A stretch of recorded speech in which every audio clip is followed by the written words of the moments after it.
We'd like to welcome each and every individual to Voices of Integrity, the powerful video library. And, hopefully you've been through what creates happiness. You've internalized that. Hopefully you've gone through like the crazy dancing man video. That is awesome. And then the founder, and then just stop it video, and then why we procrastinate. Unbelievable, right? Magical. And then the basketball one, and that's awesome. And then Ford versus Ferrari, and our life vision. And then today's was supposed to be today's was supposed to be our life vision and discovering our life vision um through our passions.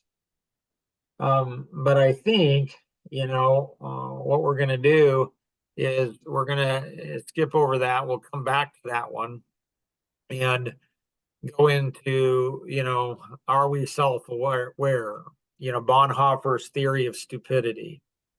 And I ran into this, I don't know, a couple years ago, and I'm like, you've got to be joking.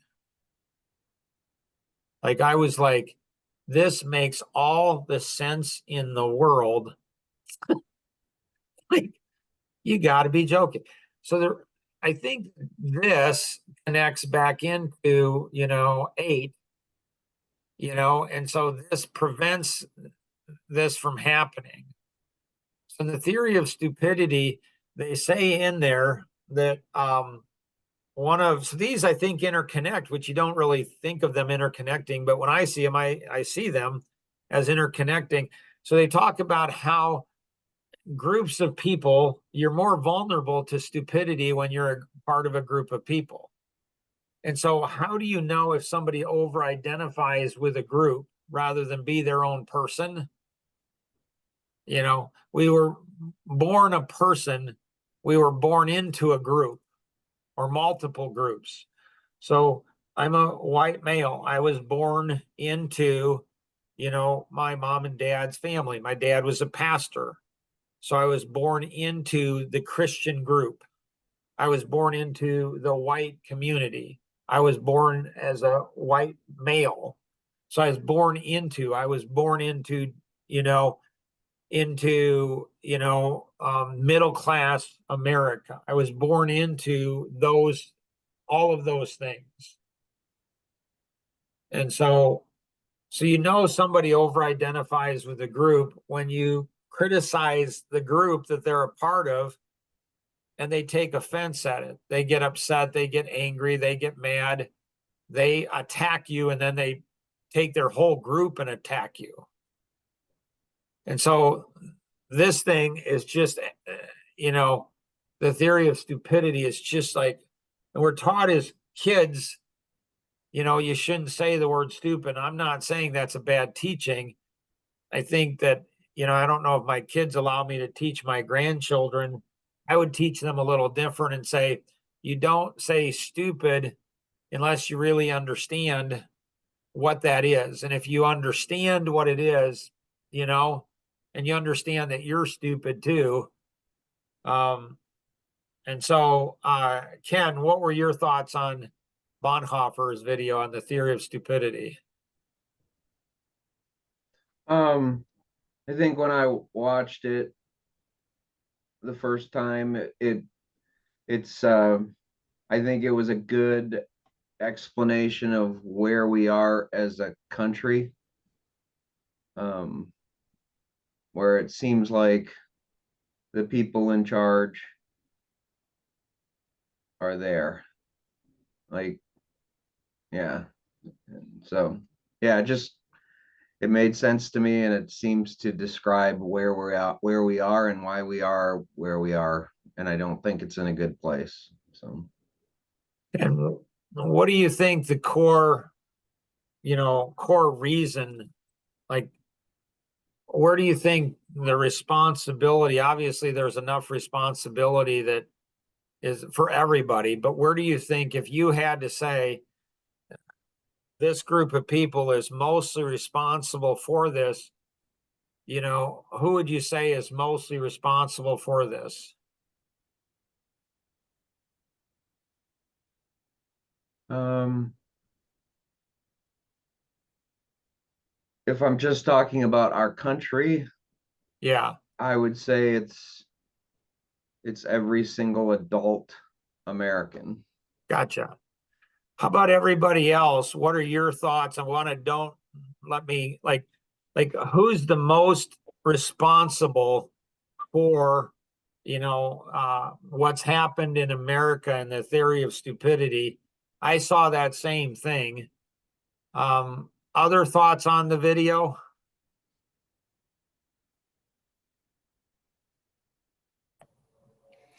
I think we as the older generation are responsible to not let it get carried down into the younger generation.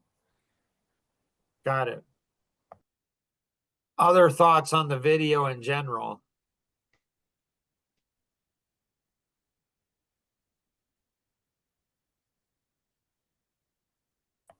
I'm not sure. So here are some of my thoughts. When he talks about, they talk in slogans, like they're not even thinking. They're like zombies. They're like robots, like vampire, like addicts. They just they just talk in slogans. It's like they're robots. They just like they're programmed to function this way. Like here's a reflex, and the reflex is, they go on the attack of you.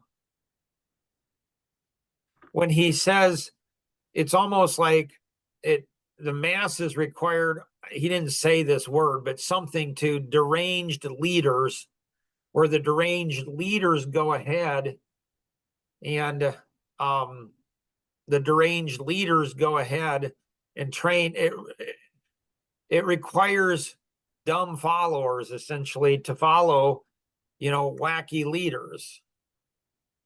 This is not a political statement at all.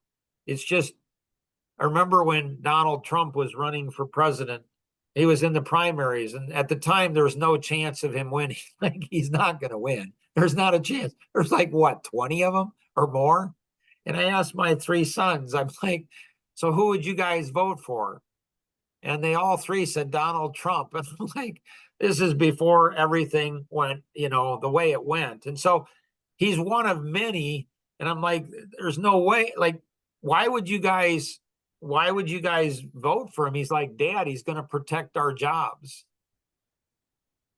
And I'm like, you have got to be kidding. And I'm like, so my three sons and my four daughters, they've been trained in an entrepreneurial family. Like, you don't need your jobs protected. You're an entrepreneur. You create jobs. If anything, it'll help you. It's not going to harm you. You're not a threat. And that's when my oldest son, Jonathan, and I wrote The Art of Seduction of the Masses. And amazing little book like The Art of War. Great book if you haven't read it. The Art of War. And when you read The Art of War, you're like, dang, that's amazing. And so it's in that genre. And so it's the art of seduction of the masses. And when you see both political parties, they're saying the same thing, really. And that is, you're entitled. You're a victim. And you're more righteous than the other party. And they're just appealing. They're having the same message. And it's drawing the young and the masses together. And it's like when he says in the video, he's like, it's like they aren't themselves. Like something takes over inside of them. And it's like, and then he talks about how the most dangerous people, and then he's like, it's a moral issue. I've watched this video at least 20 times, and I've never seen a solution for this. Now, I know what the Christians would say the solutions are. I get that. But it's like, but if the Christians have solutions, then the group of Christians would be different than the group of non-Christians. And it doesn't seem like that's the case to me, as a pastor's son. And so Ken thinks it's, all the adults. Elaine thinks the responsibility is going to be the older, and I got the impression she was thinking it's her, like she's older. I don't think she was saying the older and subtly saying, Mark and Ken, it's your generation. I don't think she was saying. If she was, wow. Mark, you're only as old as you want to be. Right? Really? That's why I'm like a 3-year-old without question. And so unless I get the senior citizen discount, then I'm 60 or whatever. And so anybody else have any thoughts on who's the one that's mostly responsible for this situation? Can I comment on not that like I think we're all responsible Right. for getting where it is, but I think there's a level of Satan kind of controlling things, and I feel like especially in this country, he's very sneaky with it. Right. So I know one comment somewhat related, but somewhat not. I think I haven't seen I've seen the whole video, but it was a little bit ago. And so maybe it covers this, but I think they train you, and I think society or the people at the top train you to be so focused on not offending people that the people that would stand up and fight kind of don't. And then for some reason it's okay when the government offends people, but like it's not okay when an individual does. And so, and then one more comment for the Satan's tactics. I feel like whenever there's mass crippling manipulation through ignorance, and then very much like this causing stupidity, I feel like like he's all over it, but it's not very apparent, which is his whole plan. Because if it was, it wouldn't work as well. So Luke and I, we won't get into some of our belief systems that we are similar in. We won't get that because that would offend some of you. So we won't go there. We're going to stay away from that. But I will say that he and I are on the same page. What I'm hearing Luke say is probably not what all of you are hearing him say. When I say what I heard him say, he's going to be like, Uncle Mark, I'm not sure that's really what I was saying, which is fine. But when you think about it, it actually is what he's saying. He's just not saying it. Anybody else have who's responsible, who's mostly responsible for this? I mean, we all bear some level of responsibility without question, but who's the ones that bear the most responsibility?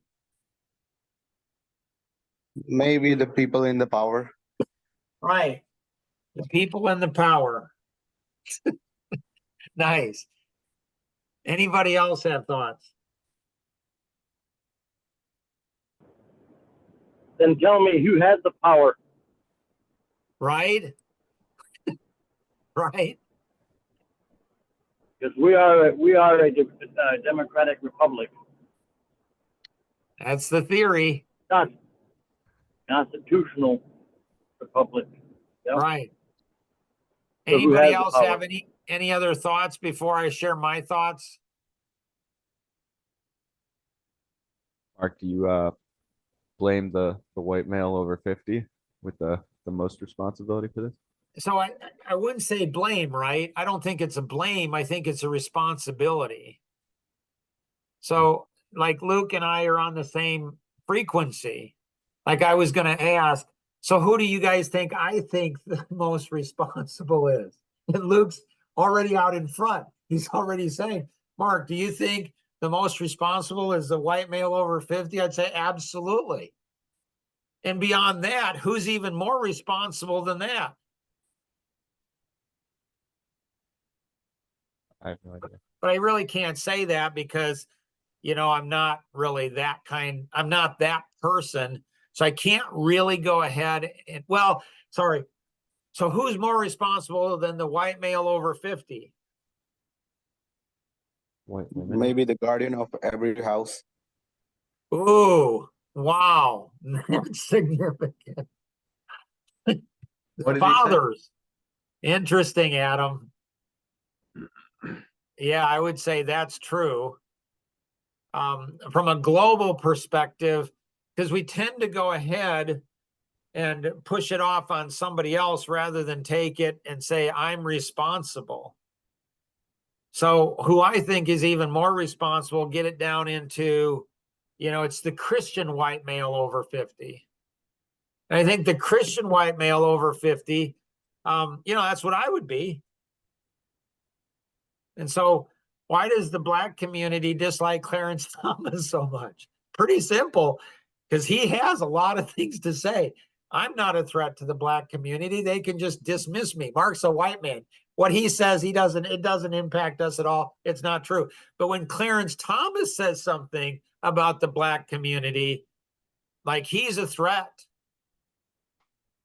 When the Christian white male, when I say something about the Christian white male, if somebody's Muslim or Mormon or Buddhist or something else, the Christian white male can dismiss that person and say, well, they're not, they have nothing to say. But when I'm a Christian white male and I go after Christian white males do not like me.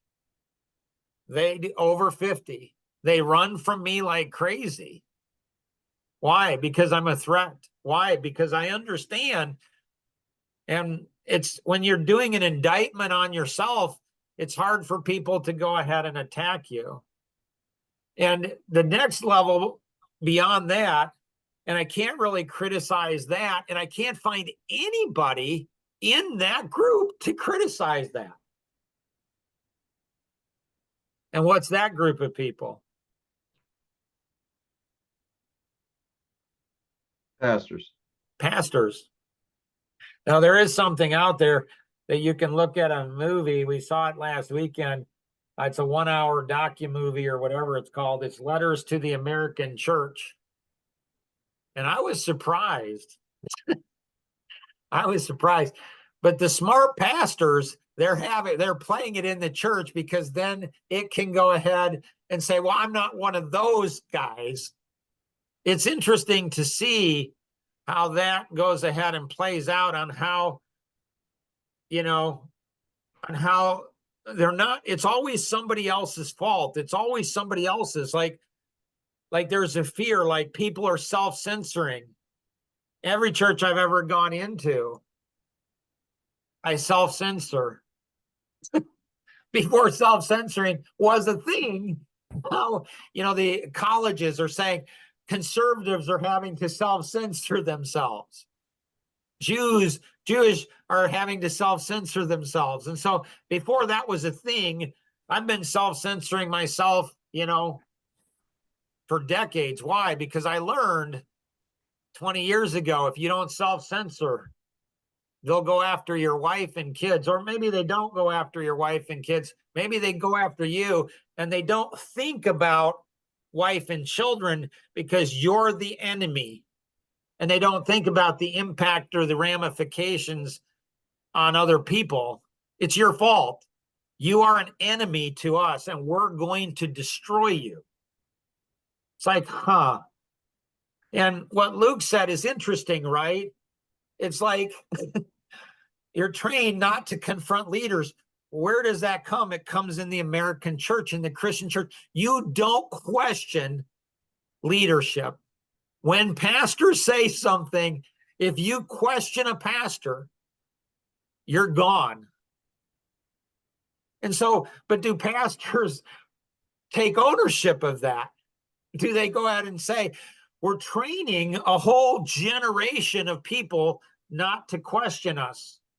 We're saying we're better, like we're better than, others. It's like the church we go to. It's like probably at least a third to 50% of the messages, the sermons are about, if you're not part of the church, then not this church, the church, well, then your father is the devil. So they demonize everybody outside of their own group. and they don't even realize it. And again, nobody's going to talk to that pastor. I mean, that pastor, that particular pastor, from the sermon, 4 times he said, he asked the congregation of 1,000 people, he says to them, he asked them a question and they don't respond. He says, it's not polite not to answer questions, but he won't answer questions. So he just trains the outliers in the group, don't speak. And it's like, huh. So how do you get people? Like years ago, I realized that I saw these problems with women. I saw these problems with millennial. I saw all these problems within the Black community and Latino community and all the different communities. And I saw the problem and I'm like, huh, me trying to fix another community, it's not going to work. So I better go after the white male over 50. But it doesn't work there. They're just like every other community. There's a series of books that's rumored to be in the works of being written. And it's like, you know, I'm a Black woman. Why do Black women hate me? I'm an Asian man. Why do Asian men hate me? I'm a Christian. Why do Christians hate me? You know, I'm a millennial. Why do millennials hate me? And the final book in the series is I'm a white male over 50. Everybody hates me. Why don't I care? It's kind of funny and ironic when you think about it, actually. So I did a 3.5-hour podcast with Peter Miles on that very thing, the white male over 50. So it's all about how to think. It's how do we think and how do we help people think differently and how do we help people take personal ownership for their own stuff. And it's not easy. So if anybody's watching this, I've been looking for, I don't know, 3-4 years for one pastor of a Christian church that's willing to do a 30-minute podcast with me, and I haven't found one. Not one. Not one. They're all terrified. So ego connects back into fear. It's a new model that's being worked on. High ego, high fear. And they're in denial. So if there's pastors listening to this, or if you think I can't tell you how many people say, oh, Mark, my pastor would be willing to do it. I'm like, okay, have them give me a call, and they never call. So if you're a pastor and you're willing to do just a 30-minute, just try a 30-minute podcast. But then pastors can feel there's power and there's force. There's not fear. And they're afraid of people like that. People that don't have to have the church, that they no longer have their wife and kids, or they can use the wife and kids to punish the dad for speaking out. And when they don't have a hold over you, they don't want to even have a conversation with you. Dwayne Early, Vice President of Strategic Partnerships with ABWE. I know it's over 1,000 pastors and missionaries all around the world.